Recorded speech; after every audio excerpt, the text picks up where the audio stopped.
BTech Computer Science second semester. And my name is Deepa from BTech ME second semester. How are you? तो कैसे हैं आप लोग? गणपति बप्पा! गणपति बप्पा! अच्छा, यहाँ पे उपस्थित कितने लोग प्राउड है कि डॉक्टर सी यूनिवर्सिटी से जुड़े हुए हैं? एक बार जोरदार तालियां बजाएंगे अपने डॉक्टर सी नीम का पेड़ कोई चंदन से कम नहीं, नीम का पेड़ कोई चंदन से कम नहीं, और अपने डॉक्टर सी यूनिवर्सिटी को IIT NIT से कम नहीं। इसी के साथ कितने लोगों को लगता है कि डॉक्टर सी यूनिवर्सिटी का ब्राइट फ्यूचर जो है वो ब्राइट है, और साथ ही हम लोग इतिहास रचेंगे, वो भी 2 मिनट के लिए खड़े हो जाए।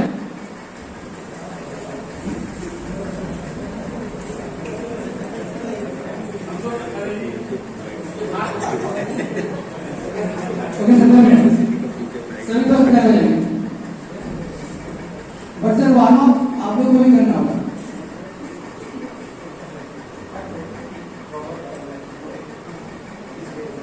अभिषेक शुक्ला सर की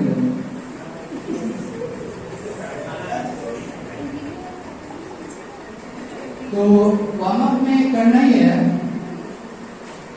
कि अपने दोनों हाथ को उठाना है और 2 slap and 1 clap. But warm up start करने से पहले बता दें आपको कि इनका एक सीक्रेट है जो कि अभिषेक शुक्ला सर ने हमें बताया था कि रोहित जो तुम ओपनिंग वार्म अप करवाओगे ना, और उनमें जो यहाँ कॉन्फ्रेंस में पढ़े टीचर स्टूडेंट सभी को जो सबसे बेस्ट वार्म अप करेंगे उनको डॉक्टर सी यूनिवर्सिटी की तरफ से नहीं, अभिषेक शुक्ला सर के तरफ से उनके खाते से iPhone 12 Pro Max की फोटो दिखाई जाएगी।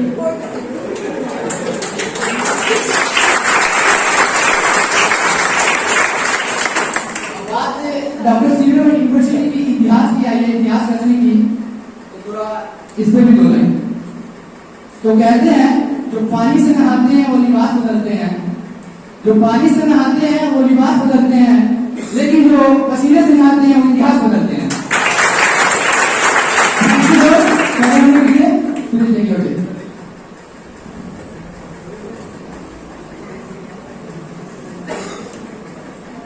तो बढ़ते हैं हम अपने फंक्शन की तरफ। Writing off the line. अस्तुमा सद्गमय तमसुमा ज्योति गमे मृत्युमा अमृतम गमे।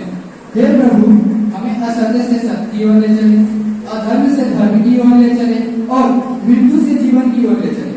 हमारी धर्म, सभ्यता, संस्कृति, साहित्य, चिंतन और कला में किसी भी शुभ कार्य को करते हुए राइटिंग ऑफ द लैंड की दीप ज्वलन की परंपरा है।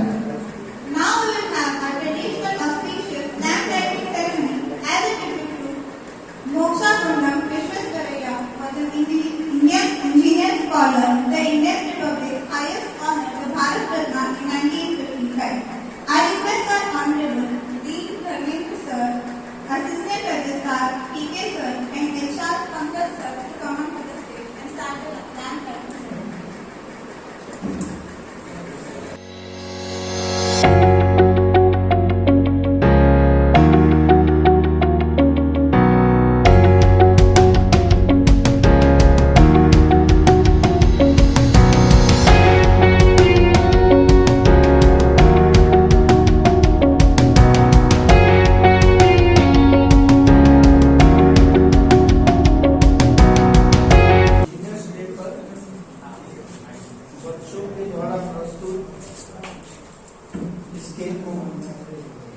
जो हमारे विश्वेश्वरैया जी के जन्म दिवस के अवसर पर रखा गया है, उनके सम्मान में, क्योंकि ये अगर उनके नाम पे केक कट रहा है, इसका मतलब है कि उनकी कीर्ति इतना ज्यादा है, उनके किए हुए काम ऐसा है कि वो मर नहीं सकते। इसीलिए ये लैब आज भी जल रहा है उनके नाम से। तो हम लोग वही चीज सोचते हुए कि उनकी कीर्ति अमर है, हम इस केक को उनके सम्मान में आपके द्वारा हम लोग की तरफ से समर्पित। धन्यवाद।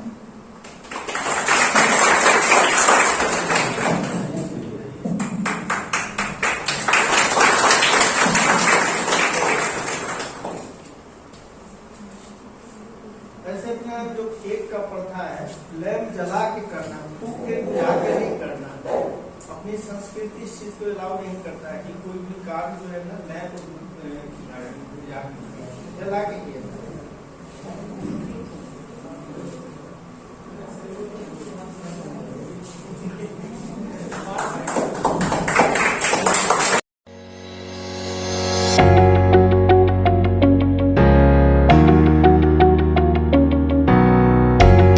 हुनर के साथ ही ये अपने मन की हुनर नहीं देखी, किरदार तो बहुत देखते हैं जमाने में, मगर आप जैसी कोई शख्सियत नहीं देखी। Now I would like to request Andy sir to please come up to the stage and say a few words on मेरा है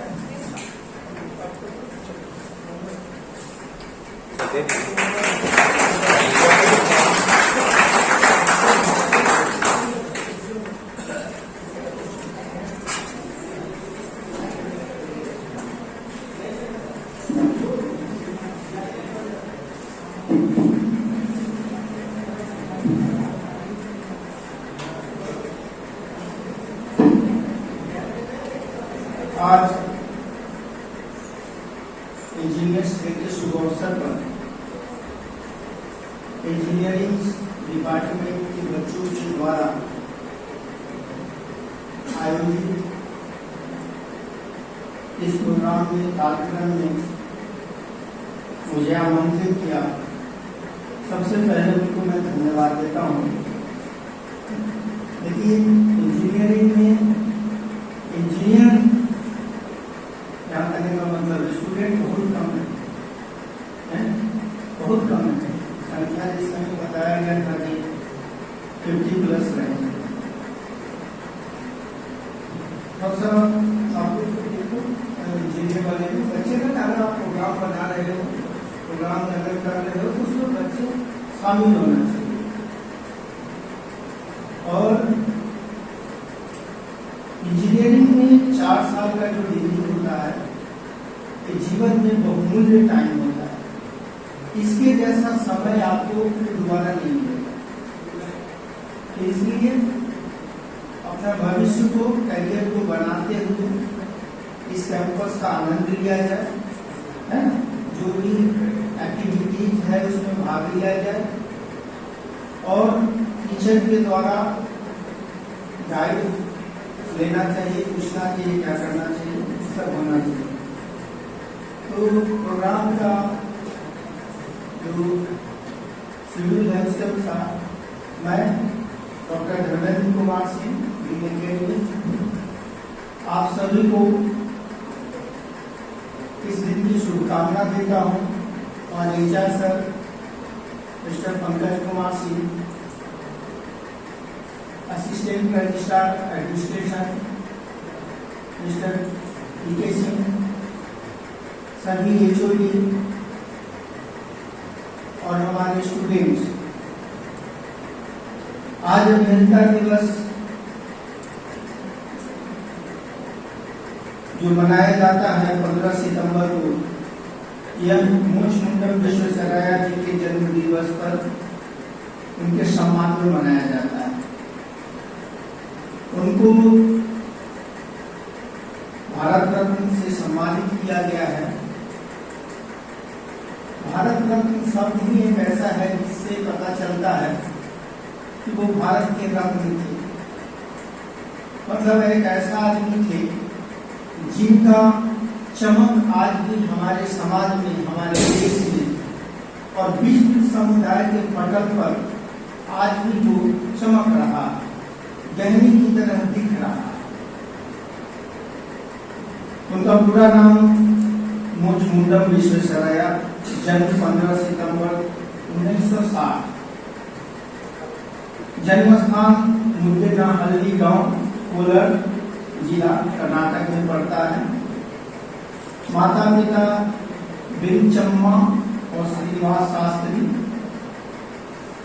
ये दो शब्द बहुत महत्वपूर्ण है, माता पिता और जगह का नाम, क्योंकि माता पिता और जगह जो है बहुत महत्वपूर्ण होते हैं। किसी भी भारत रत्न जैसे व्यक्ति का माता पिता होना और उस जगह का होना या जिस जगह पर है, ये बहुत सम्मान की बात है। इंजीनियरिंग पास करने के बाद विश्वेश्वरैया सर ने बॉम्बे सरकार की तरफ से उनको जॉब मिला। मैं इसलिए कहानी बताता हूँ कि इसका हम एनालिसिस बताएंगे कि आखिर उनको भारत रत्न क्यों मिला और उनका क्या काम था और किस परिस्थिति में था, इस पर प्रकाश डालना जरूरी है ताकि हमारे बच्चे समझ सके कि इंजीनियर्स होना और किसी काम को पूरा करने के लिए कितना मेहनत करना पड़ता है, किस तरह की परिस्थितियों से जूझना पड़ता है, जो कि हमारे विश्वेश्वरैया सर ने जूझा है उस समय। और उन्हें नासिक में असिस्टेंट इंजीनियर के तौर पर काम मिला, ये तो सिंपल था। अब आता है कि एक इंजीनियर के रूप में उन्हें बहुत सारे अद्भुत काम किए। उन्होंने सिंधु नदी से पानी की सप्लाई सुक्कर गांव तक करवाई। यह उस समय की बात है जब हमारा देश गुलाम था, अंग्रेजों के अधीन काम करता था और हमारे लोग का महत्व उस समय उनकी नजर में कुछ नहीं हुआ करता था। तो उस समय उन्होंने विदेश में जाके इंजीनियरिंग की और वहाँ के जो कॉलेज थे उन्होंने उसमें भी वो अव्वल रहे और अव्वल के साथ साथ वहाँ ऐसे प्रोजेक्ट किए कि वहाँ की सरकार ने उनको बहुत सम्मान दिया और उनके सम्मान में आज भी वहाँ पर उनके नाम से डिपार्टमेंट फोटो ऐसे हैं और एक सेक्शन ही बना हुआ है। तो उस समय सिंधु नदी के पानी को किसी गांव तक पहुंचाना सिंचाई के लिए, उसमें भी वो जमीन आपका अपना नहीं है या सरकार नाम का कोई डिफाइड नहीं है। वहां पर उस समय हुआ करते थे, आपको जमींदार पड़ता था। जमींदारों को राजी करना कि आप अपने जमीन से होते हुए मुझे नहर निकालने दीजिए और उनकी जमीन एक तरह से ले लेना और उनको कन्विंस करना उस समय एक बहुत बड़ा टास्क था। आज के डेट में नहीं है कि सरकार की जमीनें हैं, पास हो गया और खोल दो, वैसे नहीं था। वहां विकट परिस्थिति था, जमींदारी पर था, दूसरा अंग्रेज और तीसरा मन के अंदर में भावना कि हम अपने देश के विकास के लिए, अपने समाज के विकास के लिए कुछ करें। तो उन्होंने काफी काम किया। फिर उन्होंने एक नई सिंचाई प्रणाली का शुरुआत किया। उस समय जब हम लोग क्या थे, गुलाम थे, उस समय उन्होंने साउथ में ऐसे हुआ है उनका ज्यादातर काम सिंचाई व्यवस्था, सिंचाई प्रणाली का उन्होंने विकास किया। आप सोच सकते हैं उस समय गुलाम के समय में सिंचाई प्रणाली का व्यवस्था, जहां पर आपकी सरकार जो है आपको विकास करने नहीं देना चाहता, होने नहीं देना चाहता है, उस समय उन्होंने बनाया। साथ साथ ब्लॉक सिस्टम की शुरुआत की। सिविल वाले ज्यादा जानते हैं ब्लॉक सिस्टम क्या है। उन्होंने इस्पात के दरवाजे, उस समय तो लकड़ी का प्रथा होता था दरवाजा बनाने का, लेकिन उस समय उन्होंने इस्पात के दरवाजे मतलब आयरन गेट उन्होंने लगवाए। तो अपने भारत में पहली बार था जिससे पानी के प्रवाह को रोका जा सके। उन्होंने मैसूर में कृष्णराज सागर बांध बनाने में महत्वपूर्ण भूमिका निभाई, जो आज भी है और काफी मतलब वहाँ उसका काफी नाम है। 1903 में आप समझ सकते हैं कि समय का बहुत महत्व है कि जो जिस समय इसमें था 1903 में पुणे के खड़कवालसा जलाशय बांध बनवाया। उसके दरवाजे ऐसे थे जो बाढ़ के दबाव को झेल सकते थे। उस समय तक बाढ़ के जो पानी आता था तो नदी के द्वारा चलता था, जो प्रवाह होता था, जैसे अभी कोसी अपना बिहार में होना, एक बार बाढ़ आया जो गया मतलब बह गया रह गया, आज भी जैसे व्यवस्था है तो उस समय हुआ करता था। तो उन्होंने एक ऐसा व्यवस्था बनाया जो बाढ़ के जो पानी आ रहे थे इसके प्रेशर को उन्होंने रोकने का व्यवस्था किया। इससे बांध को कोई नुकसान नहीं पहुंचता था। इस बांध की सफलता के बाद ग्वालियर में तिगरा बांध एवं कर्नाटक के मैसूर में कृष्णा राजा सागर का निर्माण किया। आप सोच सकते हैं इतने सारे काम अपने ही जीवन काल में महत्वपूर्ण आगे बढ़ गए। इन्होंने ऐसा नहीं था कि सरकार का कागज मिला, सभी जगह जाते थे, सभी जगह इनको कन्विंस करना पड़ता था वहाँ के लोगों को, जमींदारों को, जमीन जिसका जिसका था उसका।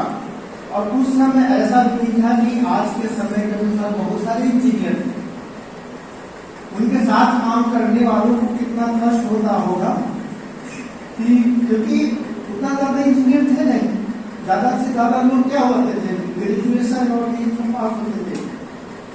फिर भी उनको लेके अपने साथ लेके ऐसे ऐसे बांधों का निर्माण करवाना कोई साधारण काम नहीं था।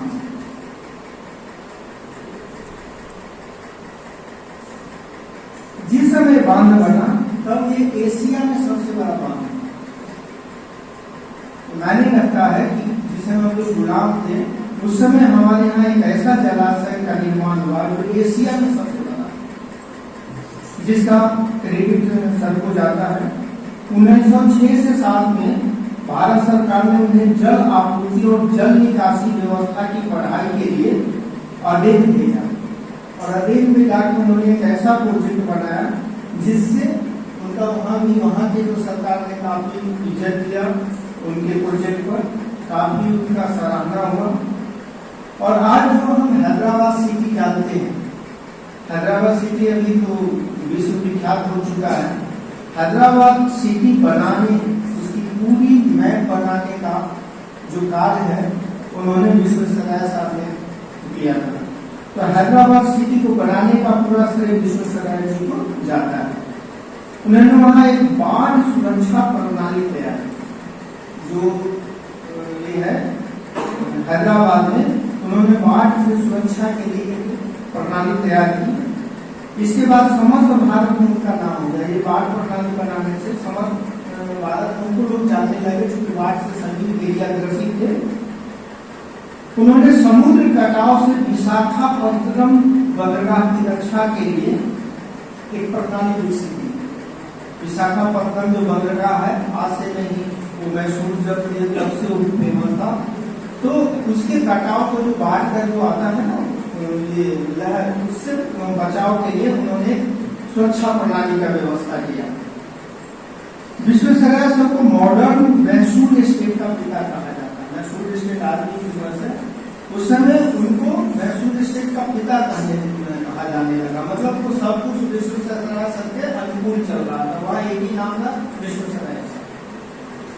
उन्होंने मैसूर सरकार के साथ काम किया। तब उन्होंने वहाँ मैसूर में उन्होंने देखिए साबुन फैक्ट्री लगवाया, परजीवी प्रयोगशाला, उस समय परजीवी प्रयोगशाला बनाना, मैसूर आयरन एवं स्टील फैक्ट्री लगाना, जी जय रामचंद्रन पॉलिटेक्निक संस्थान मतलब college, Bangalore agriculture university, state bank of Mysore, century club, Mysore chamber of commerce एवं university, Visvesvaraya college of engineering की स्थापना कर रहे। इसके साथ ही और भी अन्य शैक्षणिक संस्थान एवं फैक्ट्री की उन्होंने स्थापना की। ये ऐसे नाम है जो आज भी फेमस है और आज भी अस्तित्व में है। विश्वेश्वरैया ने तिरुमला एवं तिरुपति के बीच में सड़क निर्माण के लिए योजना को अपनाने में महत्वपूर्ण योगदान दिया। आज के डेट में बहुत फेमस है। तिरुमला और तिरुपति के बीच का जो रोड है वो बहुत फेमस है। 1908 में विश्वेश्वरैया ने अपने काम को थोड़े समय का ब्रेक लिया और विदेश यात्रा में चले गए। यहाँ उन्होंने देश के औद्योगिक विकास के बारे में गहन चिंतन किया। देखिए, औद्योगिक विकास की बात, अभी तक उन्होंने बांध नहीं करवाए थे, सड़क निर्माण करवाए, कॉलेज करवाए। अब अपने लोगों का विकास कैसा हो, इसके लिए उन्होंने औद्योगिक पर ध्यान दिया। विदेश से लौटने के बाद उन्होंने थोड़े समय के लिए हैदराबाद के निजाम के रूप में कार्य किया। हैदराबाद का निजाम उन्हें नियुक्त किया गया। उस समय हैदराबाद की मूसी नदी से बाढ़ का अत्यधिक खतरा था। तब विश्वेश्वरैया जी ने इससे बचाव करने के उपाय सुझाए। नवंबर 1909 में विश्वेश्वरैया जी को मैसूर राज्य का मुख्य इंजीनियर बना दिया। उस समय पूरे मैसूर राज्य का ही प्रमुख इंजीनियर, जैसे सीएम और राज्यपाल होते हैं, उसी तरह वो राज्य का ही इंजीनियर घोषित कर दिया गया। बाद में उन्होंने इस्तीफा दे दिया। 1912 में विश्वेश्वरैया जी को मैसूर रियासत का दीवान बना दिया गया। उनके बाद उन्होंने दीवान का काम किया। मैसूर के राजा कृष्ण राजा बोदेयार की मदद से विश्वेश्वरैया जी ने मैसूर राज्य के विकास के क्षेत्र में अनेकों कार्य किए। 1917 में बेंगलोर में सरकारी इंजीनियरिंग कॉलेज की स्थापना की। यह देश का पहला सरकारी इंजीनियरिंग कॉलेज था। बाद में इस कॉलेज का नाम बदलकर university Visvesvaraya college of engineering रखा गया। विश्वेश्वरैया जी ने मैसूर स्टेट में नई रेलवे लाइन की स्थापना की। मैसूर के दीवान के रूप में वे राज्य के शैक्षणिक और औद्योगिक विकास के लिए अथक प्रयास करते रहे। 92 साल की उम्र में भी लोग बिना सहारे चलते रहे और उनके द्वारा शुरू की गई बहुत सी परियोजनाओं के कारण आज भारत गर्व महसूस करता है। उनको अपने काम के प्रति इतनी दृढ़ विश्वास एवं इच्छा शक्ति नहीं होती तो आज भारत इतना विकास नहीं कर पाता। ये गवर्नमेंट के द्वारा किया हुआ स्टेटमेंट है। मतलब आज भी भारत मानता है कि उनके द्वारा किए कार्य है हमारे लिए, भारत के लिए बहुत महत्वपूर्ण है और अभी भी है। भारत में उस समय ब्रिटिश राज था, तब भी विश्वेश्वरैया जी ने अपने काम के बीच में इसे बाधा नहीं बनने दिया। उन्होंने भारत के विकास में आने वाली हर रुकावट को अपने सामने से दूर किया। मैं इसलिए इतना बताया कि अपने देश के इसलिए इनको भारत रत्न भी दिया गया और हर एक साल इंजीनियर्स डे मनाया जाता है ताकि उनके किए हुए कार्य को लोग जाने समझे और हमारे जो युवा लोग हैं, युवा इंजीनियर जो बन रहे हैं, उनको इससे प्रेरणा लेना चाहिए, उनकी जिंदगी के बारे में पढ़ना चाहिए कि विकट परिस्थिति में भी उन्होंने कितना कार्य किया। 92 इयर्स के उम्र तक उन्होंने लगातार काम करते रहा और उस समय जिस समय गुलामी प्रथा था, उसके बाद जमीन लोग दिया नहीं करते थे और उसके बाद बहुत सारी जगह पर उनको समझाना पड़ता था कि ऐसे होगा ऐसे होगा। आज के डेट में समझाने जाएगा तो सब फोड़ देगा। मांग के बारे में सरकारी जमीन हायर करता है और फोर्स के द्वारा वो लेता है। तो उस समय नवाबों को समझाना, उसके बाद राज्य के उसका जो क्या था ये होता है जमींदारों को समझाना और तब जाके बांध बनाना, उसके बाद रोड बनवाना, इंजीनियरिंग का स्थापना करना कितना टफ कार्य होगा। उसके बाद भी उन्होंने इस कार्य को संपन्न किया। तो मैं भी चाहता हूं कि हमारे जितने भी इंजीनियर्स हैं, युवा साथी हैं, वो लगन के साथ, ईमानदारी के साथ कार्य करें। कोई भी कार्य को ये नहीं समझे कि हमसे नहीं होगा या बहुत भारी है या ऐसा है वैसा है।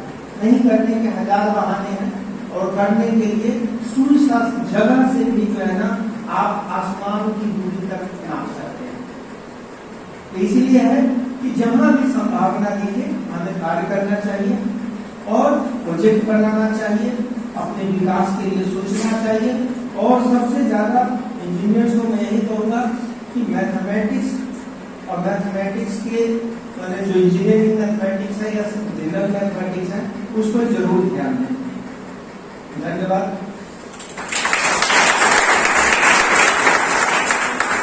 Thank you, sir, for this beautiful inspirational speech. Music is a moral law. It gives soul to the universe, makes to mind, light to the imagination, and charm to everything. To begin this auspicious event, here comes Akasha from Civil Branch with the song Naina. आकाशा के लिए जोड़ा धन्यवाद।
है बहुत रोमांचक।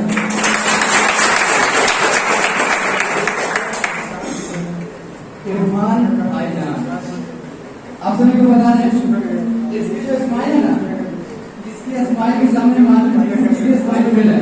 एक बार इरफान के लिए जोरदार तालियां। इसकी स्माइल के लिए बोल है, आपकी मुस्कुराहट ने मेरे होश उड़ा दिए, आपकी मुस्कुराहट ने मेरे होश उड़ा दिए, मैं होश में आने वाला ही था कि आप फिर मुस्कुरा दिए।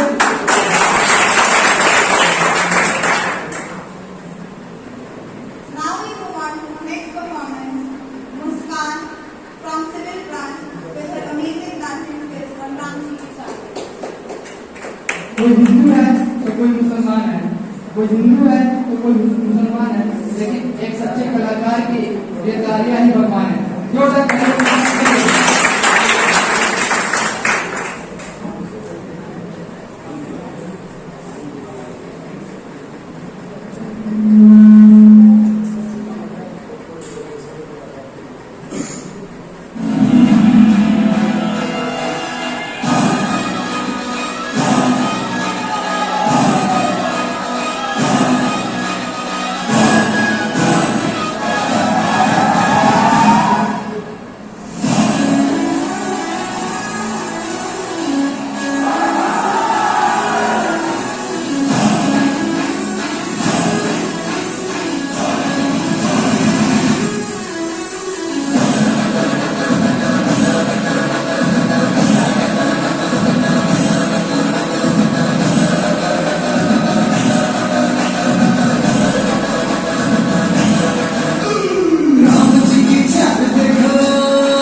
प्यार देखो सीना की टंकार देखो, हाँ राम जी का प्यार देखो सीना की टंकार देखो, बातें देश कटार देखो, केवल की तलवार देखो, अरे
जाओ देखो, नजर में लगाओ देखो, खेल कैसे गाओ देखो, भरने सारे खाओ देखो, अरे खाओ देखो, खाओ देखो, खाओ देखो, धूप में छाओ देखो, अरे जो किसने गाय जो छेड़े सीताई देखो।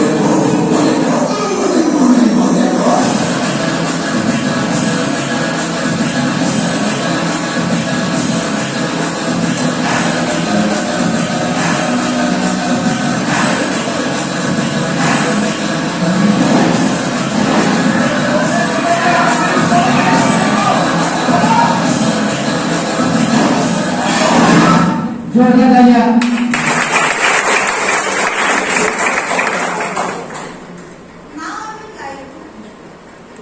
Now I would like to call Shivani from Electrical Branch to present poetry on engineering field.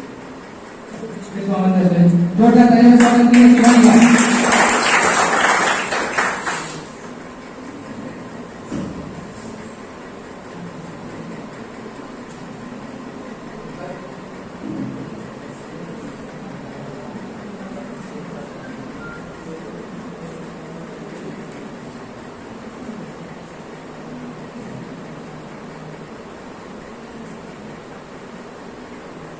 Good afternoon, everyone.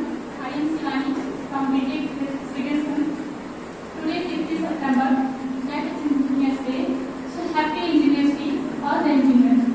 जिन्होंने अभी अभी न्यू एंट्री किए हैं इंजीनियर्स में, that is the first year student जो already सफर कर रहे हैं इंजीनियरिंग लाइफ में।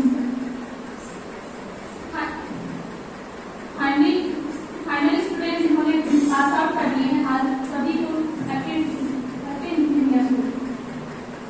आज मैं आप लोगों को एक कविता सुनाने जा रही हूँ जिसका शीर्षक है कौन है इंजीनियर।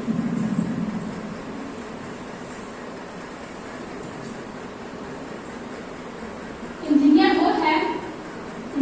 वो है जो ना तो रात देखते हैं और ना ही दिन देखते हैं। इंजीनियर वो है जो ना तो रात देखते हैं और ना ही दिन देखते हैं।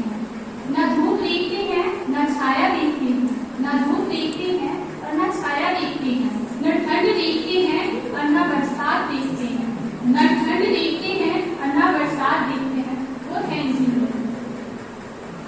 कौन है इंजीनियर? इंजीनियर वो है जो ना तो सुख देखते हैं और ना ही चैन देखते हैं।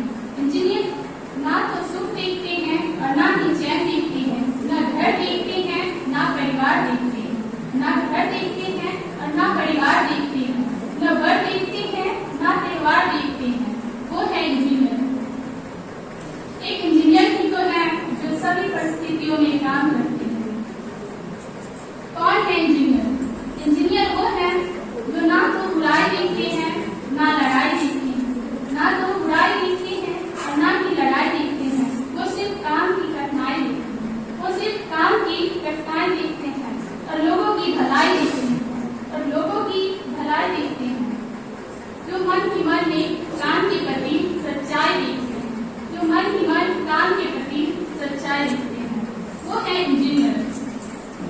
जो पहाड़ को काट कर सड़क बनाती हैं, जो पहाड़ को काट कर सड़क बनाती हैं, जो पानी को रोक कर बांध बनाती हैं, जो पहाड़ को काट कर सड़क बनाती हैं, जो पानी को रोक कर बांध बनाती हैं, जो कंप्यूटर के साथ डिजाइन करती हैं, जो कंप्यूटर के साथ डिजाइन करती हैं, जो रोज नए जन कल्याण के लिए तरीके बनाते हैं।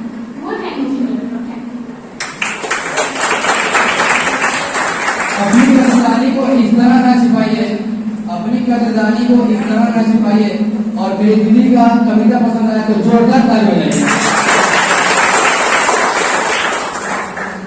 Now we move on to the next participant, Mona from Diploma to perform a dance on the logic.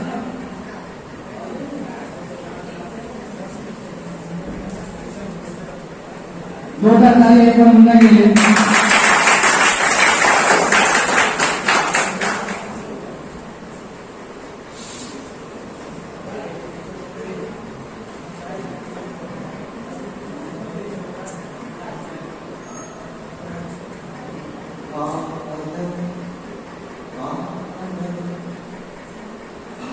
बोलो दिल को सब ये जमीन चूम कर सब कहो झूम कर।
कव्वाली की शोभा कव्वालियों से होती है, कव्वाली की शोभा कव्वालियों से होती है और एक अच्छे कलाकार की शोभा जोरदार तालियों से होती है।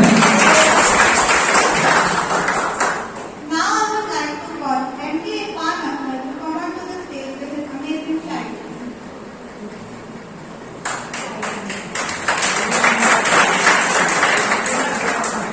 ऐसे पहले अपने लोग के लिए कहना चाहूंगा, जिंदगी तब बेहतर होती है जब हम खुश होते हैं। जिंदगी तब बेहतर होती है जब हम खुश होते हैं, लेकिन जिंदगी तब बेहतरीन होती है जब हमारी वजह से हमारे दोस्त खुश होते हैं। जोरदार तालियों से स्वागत कीजिए। थैंक यू मेरे दोस्त, मेरे यार रोहित और दीपा के लिए, और यहाँ आए सभी दोस्त और सभी गुरुजनों के लिए जो यहाँ पधारे हैं इंजीनियर डे के अवसर पे। तो आप सभी के लिए बहुत बहुत धन्यवाद। आप सभी के लिए एक शायर है, थोड़ा ध्यान दीजिएगा। आप है हमारे दिल के करीब, आप है हमारे दिल के करीब, आप पे कुर्बान चांद सितारे, आप है हमारे दिल के करीब, आप पे कुर्बान चांद सितारे। हार्दिक अभिनंदन है आपका, हार्दिक अभिनंदन है आपका, हृदय से स्वागत है आपका, हार्दिक अभिनंदन है आपका, हृदय से स्वागत है आपका, जो आप यहाँ इंजीनियर डे के अवसर पर है बताए। महफिल भी रोएगी हर दिल भी रोएगा, महफिल भी रोएगी हर दिल भी रोएगा, डूबेगी कश्ती तो साहिल भी रोएगा। महफिल भी रोएगी हर दिल भी रोएगा, डूबेगी कश्ती तो साहिल भी रोएगा। इतना प्यार बांटोगे इस दुनिया में, इतना प्यार बांटोगे इस दुनिया में मेरे दोस्त, मेरे मरने के बाद मेरे आशिक तो क्या मेरा कातिल भी रोएगा। तो चलिए चलते हैं। इस कॉलेज में आए हुए हमारे दूर दूर से दोस्त है जो कॉलेज में आकर पढ़ते हैं और स्कूल की छोड़ कर आए हैं, स्कूल के कुछ दोस्त को छोड़ कर आए हैं। तो चलिए उन दोस्तों के लिए जो पुराने भूल चुके हैं, जो स्कूल में पढ़ते थे, तो चलिए उनके लिए एक शायरी है, थोड़ा गौर फरमाइएगा। कॉलेज में स्कूल की याद आई, कॉलेज में स्कूल की याद आई, जवानी में बचपन की याद आई। कॉलेज में स्कूल की याद आई, जवानी में बचपन की याद आई। कांटों को चुना तो फूल की याद आई, कांटों को चुना तो फूल की याद आई। जिंदगी को करीब से देखा तो दोस्तों की याद आई। चलिए अब इस कॉलेज में आए हुए सभी जितने भी स्टूडेंट हैं, जितने भी पढ़ते हैं, हमारे दोस्त साथी मित्र इंजीनियरिंग कर रहे हैं, उनके लिए एक शायरी है, थोड़ा गौर फरमाइएगा। दिल में पासिंग का डर लेकर जी रहे हो, दिल में पासिंग का डर लेकर जी रहे हो, दिल में पासिंग का डर लेकर जी रहे हो। बियर को बॉर्नविटा समझ कर पी रहे हो, दिल में फांसी का डर लेकर जी रहे हो, बियर को बॉर्नविटा समझकर पी रहे हो। लगता है इंजीनियर हो तुम। हॉस्टल में रहते हो, हॉस्टल में रहकर मैगी को भगवान समझते हो। हॉस्टल में रहकर मैगी को भगवान समझते हो। ब्लैक बोर्ड से ज्यादा कहीं और ध्यान देते हो। लगता है इंजीनियर हो तुम।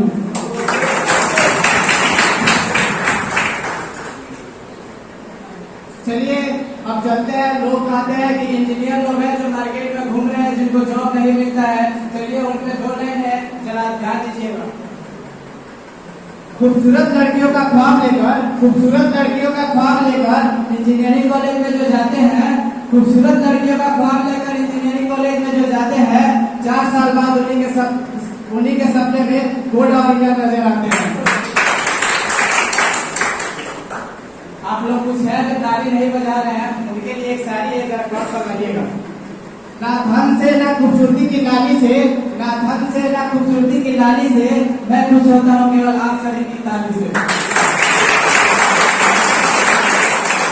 अब मैं बात करूंगा मेरे दोस्त एंकर रोहित राज जी की, जो अभी एंकरिंग कर रहे हैं। इन पे एक शायरी है, जरा ध्यान दीजिएगा।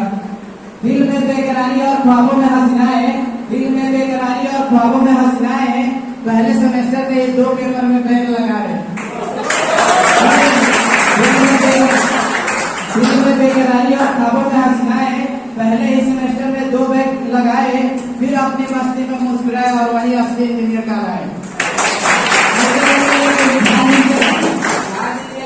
ये रोहित राज है, इनका 2 पेपर नहीं, एक ही पेपर बैग लगा था, लेकिन उसपे भी ये कुछ गलत करने के लिए सोचे थे।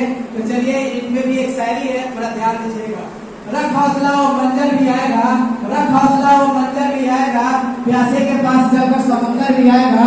रख हौसला वो मंजर भी आएगा, प्यासे के पास चलकर समंदर भी आएगा।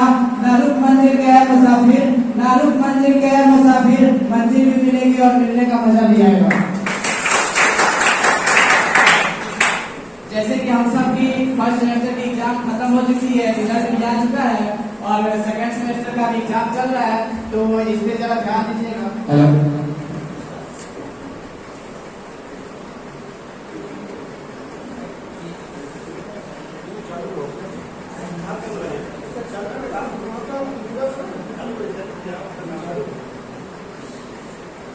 तो जैसे कि मैं बताया, फर्स्ट सेमेस्टर का एग्जाम खत्म हो चुका है, सेकंड सेमेस्टर का एग्जाम चल रहा है अभी। तो इसमें कुछ शायरी है, ध्यान दीजिएगा। चारों ओर पढ़ाई का साया है, चारों ओर पढ़ाई का साया है, सारे पेपरों में 0 आया है। चारों ओर पढ़ाई का साया है, सारे पेपरों में 0 आया है। हम तो यूं ही चल देते हैं बिना मुंह धोए एग्जाम देने, हम तो यूं ही चल देते हैं बिना मुंह धोए एग्जाम देने। दोस्त कहते यार रात भर पढ़ के आया है। अभी भी कुछ लोग हैं जो ताली नहीं बजा रहे हैं, उनके लिए एक शायरी है, जरा ध्यान दीजिएगा। अपनी कदरदानी को इस तरह ना छिपाए, अपनी कदरदानी को इस तरह ना छिपाए। अगर हमारा शायरी पसंद आ रही हो तो कृपया दिल खोलकर ताली बजाएं। तो चलिए अभी इस कैंपस में, इस यूनिवर्सिटी में जितने भी बीटेक का ब्रांच है उनके लिए, सबके लिए एक एक शायरी है, थोड़ा ध्यान से सुनिएगा। सबसे पहले बात करते हैं इलेक्ट्रॉनिक ब्रांच की।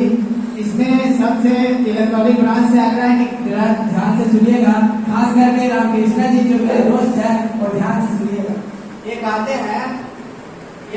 हैं आसमान में काली घटा छाई है, आसमान में काली घटा छाई है, आज फिर हमने जोड़ी से डांट खाई है। आसमान में काली घटा छाई है, आज फिर हमने जोड़ी से डांट खाई है। वो कहते हैं सुधर जाओ, वो कहते हैं सुधर जाओ, पर कैसे सुधरे मेरे दोस्त। वो कहते हैं सुधर जाओ, पर कैसे सुधरे मेरे दोस्त। दिल का शॉर्ट सर्किट हुआ है, क्योंकि आज मेरी वाली फिर पटाखा बन के आई है। इलेक्ट्रॉनिक ब्रांच में जो पढ़ते हैं उनके लिए तो जरा ध्यान दीजिएगा। आसमान में काली घटा छाई है, आसमान में काली घटा छाई है, आज फिर एक जोड़ी से डांट खाई है। आसमान में काली घटा छाई है, आज फिर मैंने एक जोड़ी से डांट खाई है। और कहते हैं सुधर जाओ, पर कैसे सुधरो दोस्तों। दिल का शॉर्ट सर्किट हुआ है, क्योंकि आज मेरी वाली फिर पटाखा बन के आई है। इसी के साथ करता हूँ, धन्यवाद।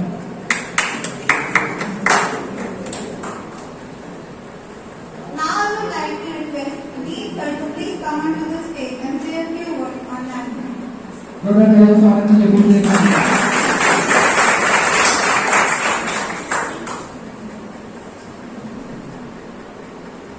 आज 15 सितंबर इंजीनियर्स डे के उपलक्ष्य में आयोजित इस समारोह में मैं सभी विद्यार्थी एवं शिक्षक गणों की तरफ से अपने BC sir doctor Vimal Kumar Sharma ji एवं भोपाल से आए हुए हमारे मुख्य अतिथि गुमास्ता जी को स्वागत करता हूँ।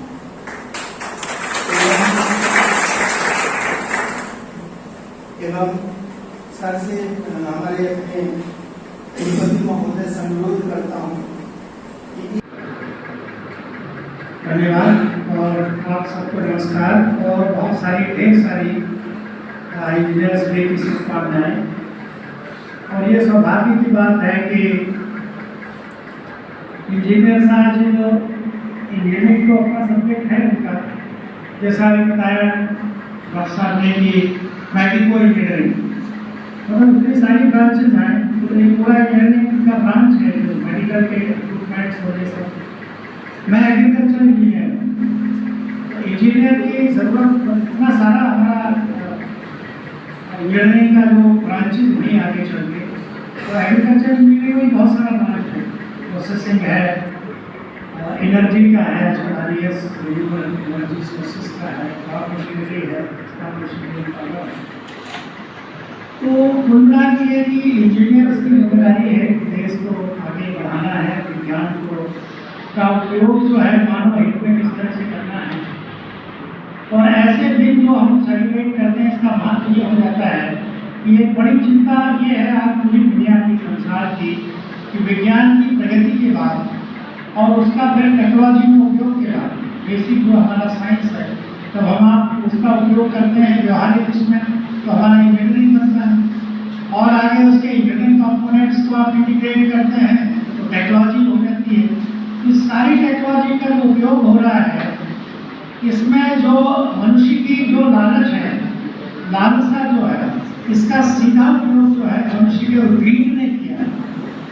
तो आज सबसे बड़ी बात जो पर्यावरण के प्रश्न खड़े हो रहे हैं, उनको भी एड्रेस इंजीनियर्स को करना है, क्योंकि प्रकृति के जो संसाधन है, एक मिनट भाई, एक मिनट, एक बार जोर से तालियां बजाइए आपके सम्मान में।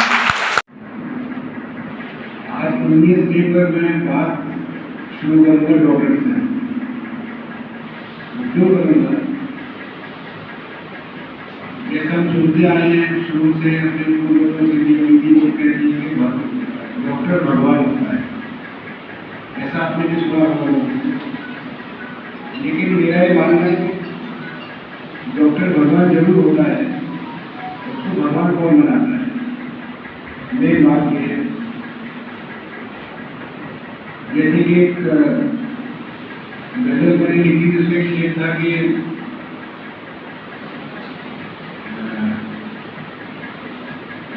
इस धरती पे भगवान ने इंसान बनाया और इंसान ने इंसान को भगवान बनाया। ऐसे ही जिसने डॉक्टर को भगवान बनाया वो इंजीनियर है। क्यों है? कारण है बताता हूँ। डॉक्टर जो भी करता है, जो भी सफलता प्राप्त करता है इलाज करने में या स्वस्थ करने में या ऑपरेशन करने में, शुरू से यदि आप देखें तो पहले वो इस्तेमाल करता है स्टेथोस्कोप आपकी जांच करने के लिए। वो डॉक्टर ने नहीं बनाया, किसने बनाया? इंजीनियर ने बनाया। जिस मशीन से सारी जांचें होती हैं, अल्ट्रासोनोग्राफी होती है, एंडोस्कोपी होती है या बायोकेमिकल जांच होती है, वो किसने बनाया? इंजीनियर से बनाया। तो अभी बताइए कि डॉक्टर को भगवान बनाने वाले आप लोग हैं, तो आप स्वयं को पहचानिए आप क्या हैं, आपकी क्षमता क्या है, आप किसको क्या बना सकते हैं। जितनी भी उन्नति विज्ञान के क्षेत्र में हुई है, उसमें मुझे नहीं लगता कि इंजीनियर के अलावा किसी का कोई ज़्यादा योगदान रहा होगा। वो क्षेत्र कोई भी रहा हो, अंतरिक्ष से लेके यातायात से लेकर चाहे ट्रेन बनाई हो या हवाई जहाज बनाया हो या पैराशूट बनाया हो या जमीन बनाई हो, इंजीनियर से बड़ा योगदान किसी का उसमें क्षेत्र में नहीं रहा है। मैं बस आप लोगों से कहना चाहूँगा कि आप अपनी क्षमताएं पहचानिए, अपने आप को पहचानिए, आप यहाँ ये पहचानिए, आप क्या कर सकते हैं ये पहचानिए, आप किसी को क्या बना सकते हैं ये देखिए। और आज जितनी प्रगति भारतवर्ष को लेकर या भारतवर्ष के अंदर कुछ देश में हो रही है, आम कम्युनिकेशन हो चाहे लड़ाई के क्षेत्र की कोई चीज़ें हो, बंदूक हो, गोली हो, तोप हो, एंटी मिसाइल हो, स्टड मिसाइल हो, इनको बनाने वाले सभी इंजीनियर्स हैं। उनके फील्ड अलग हो सकते हैं। मोबाइल फोन जिसका यूज आजकल हो रहा है हर चीज में, किसने बनाया? इलेक्ट्रिकल इंजीनियर ने। उसको बनाने वाला कोई डॉक्टर नहीं था, कोई बाकी व्यक्ति नहीं थे। तो आप लोग का योगदान पूरे विश्व के विकास में क्या है, इसका उल्लेख कर पाना बहुत मुश्किल है, बहुत ज़्यादा है। और मैं चाहूँगा कि आप इसमें अपना योगदान बराबर से दें। धन्यवाद।